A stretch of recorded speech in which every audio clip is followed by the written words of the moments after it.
వ్యవస్థాపక అధ్యక్షుడు మందకృష్ణ మాదిగ గారు మాలల్ని మనవాదులుగా చిత్రీకరిస్తూ మాట్లాడిన మాటల్ని మేము తీవ్రంగా ఖండిస్తా ఉన్నాం.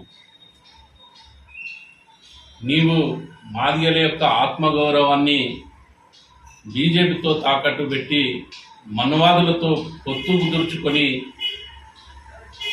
మాదిగల యొక్క ఆత్మగౌరవాన్ని తాకట్టు పెట్టి అమ్ముడుపోయినటువంటి మందకృష్ణ మాదిగ నీకు మాలల గురించి మాట్లాడే నైతిక హక్కు లేదని సందర్భంగా మేము హెచ్చరిస్తాము. ఎందుకంటే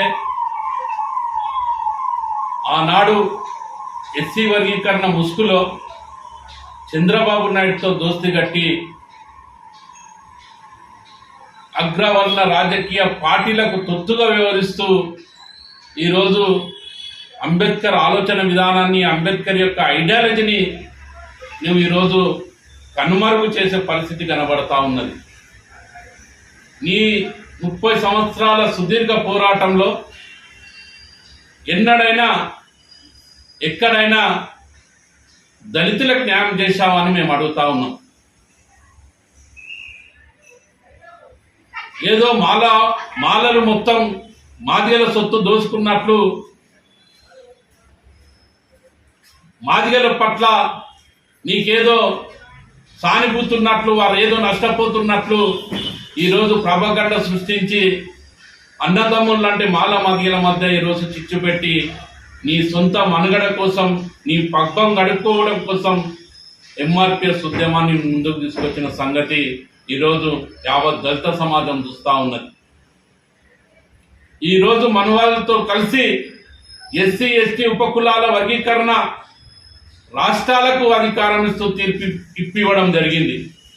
అంటే ఆనాడు 2004లో ఇదే సుప్రీంకోర్టు 5గురితో కూడినటువంటి ధర్మాసనం ఎస్సీ ఎస్టీ ఉపకులాల వర్గీకరణ చేయడానికి రాష్ట్రాలకు అధికారం లేదని ఆనాడు స్పష్టంగా చెప్పింది.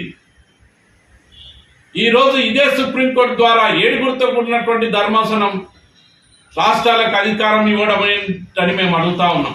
అంటే ఒక పక్క ఇదే సుప్రీంకోర్టు ఎస్సీ ఎస్టీ ఉపకులాల వర్గీకరణ రాష్ట్రాలకు సాధ్యం కదని చెప్పినప్పుడు మళ్ళీ 7గురితో కూడినటువంటి ధర్మాసనం ఏ విధంగా చెప్తుంది? ఇది పూర్తిగా స్పష్టమైతా ఉన్నది. ఇది మనువాదుల కుట్రగా మేము భావిస్తూ ఉన్నాం. నీవు మనువాదులతో ఏకీభవించి వాళ్ళ కాళ్ళు మొక్కి ఈరోజు నీ పబ్బం గడుపుకోవడానికి ఈ వర్గీకరణ అంశాన్ని ముందుకు తీసుకురావడం జరిగింది. దీన్ని మేము తీవ్రంగా వ్యతిరేకిస్తూ ఉన్నాం.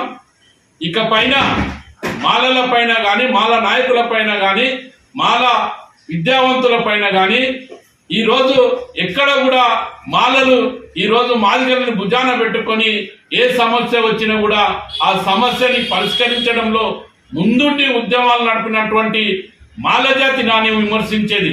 చుండూరు ఘటన కానీ మిగతా ఏ సంఘటనలు తీసుకున్నా కూడా ఈరోజు మాదిగల పక్షాన నిలబడి పోరాటం చేసింది ఆనాడు మాల నాయకులు కానీ మాదిగ నాయకులు కాదన్న అంశం మీరు గుర్తించుకోవాల్సిన అవసరం ఉన్నది.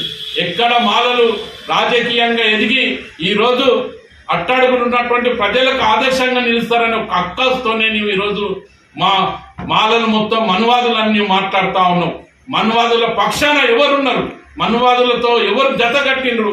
ఈరోజు దేశం మొత్తం ఉన్నటువంటి దళిత జాతి చూస్తూ ఉన్నది. దీన్ని గమనించకుండా ఈరోజు ఏదో ఒక కుటుంబం అభివృద్ధి చెందితే ఆ కుటుంబం మీద అక్కాసు ఉలకడానికే నీవు మాట్లాడుతున్నావు తప్ప ఏది కాక కుటుంబం ఈరోజు ఎంతో మందికి న్యాయం చేసింది. ఆ రోజు గుడిసెల వెంకటస్వామి గారు ఆ రోజు హైదరాబాద్ లోనే కానీ ప్రతి ఒక్క కార్మికునికి ఈ రోజు హైదరాబాద్ లో ఎంతమంది దళితులు ఉన్నారు, అంతమందికి ఇండ్లు ఉన్నాయంటే, గుడిసెలు ఉన్నాయంటే ఆ కుటుంబం ఇచ్చినట్టు ప్రోద్బలం కదా, ఆ కుటుంబం చేసినటువంటి సాయం కదా అని మేము అడుగుతా ఉన్నాం. ఈరోజు అన్ని దళిత నాయకుల పక్షాన దళితుల పట్ల వాళ్ళు పోరాటం చేస్తూ ఉన్నారు.